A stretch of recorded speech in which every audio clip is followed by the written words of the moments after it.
공수처가 손준성 검사의 구속영장을 청구하는 승부수를 던졌지만 기각되면서 오히려 자충수가 됐다는 평가가 나오고 있습니다. 수사 차질이 불가피한 상황인데 공수처는 곧바로 핵심 피의자를 부르는 대신에 일단 증거 보강에 나서며 수사 전략을 가다듬을 전망입니다. 손유정 기자입니다. 법원은 손준성 대구고검 인권보호관의 구속영장을 기각하며 구속 필요성과 상당성이 부족하다고 설명했습니다. 손 검사가 도망가거나 증거를 없앨 우려가 있다고 보기 어려운 데다 사실상 공수처의 혐의 소명도 부족하다고 판단한 겁니다. 공수처는 김웅 조성은 통화 녹취록과 텔레그램 속 손준성 보낸 문구, 당시 대검 수사정보정책관실 직원의 판결문 검색 기록 등을 근거로 손 검사의 혐의 소명에 총력을 다했지만 역부족이었던 셈입니다. 손 검사 측은 신문에서 김웅 의원과 메시지를 주고받은 기억은 없다면서도 당시 SNS를 통해 고소 고발장을 보내는 사람들이 많아서 그때마다 이를 다시 첨부해 되돌려보낸 적이 잦았다고 주장했습니다.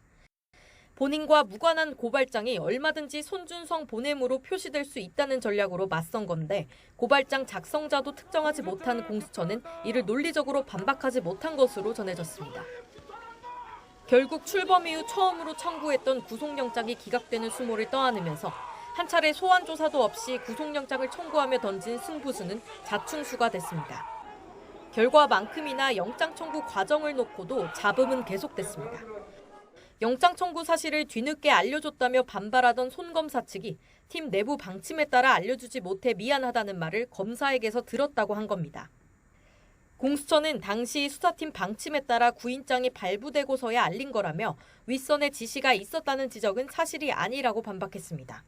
그러면서도 피의자 방어권 보장이 소홀했다는 지적에 대해선 앞으로 유념하겠다며 한 발 물러섰습니다.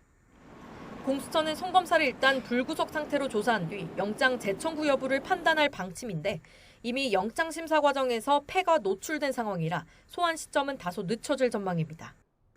공수처 관계자는 손 검사와 소환 일정을 조율 중이지만 일부 수사 전략이 노출된 만큼 수사 계획이 이전과 달라질 것으로 보인다고 말했습니다.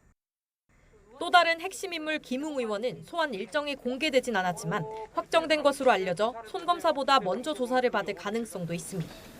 손준성 검사 영장 기각으로 수사 전략 수정과 증거 보강이 시급한 상황이어서 다음 달 초 야당 대선 후보 경선 전까지 수사를 마무리하겠다는 공수처 계획도 사실상 불가능해졌습니다. YTN 손유정입니다.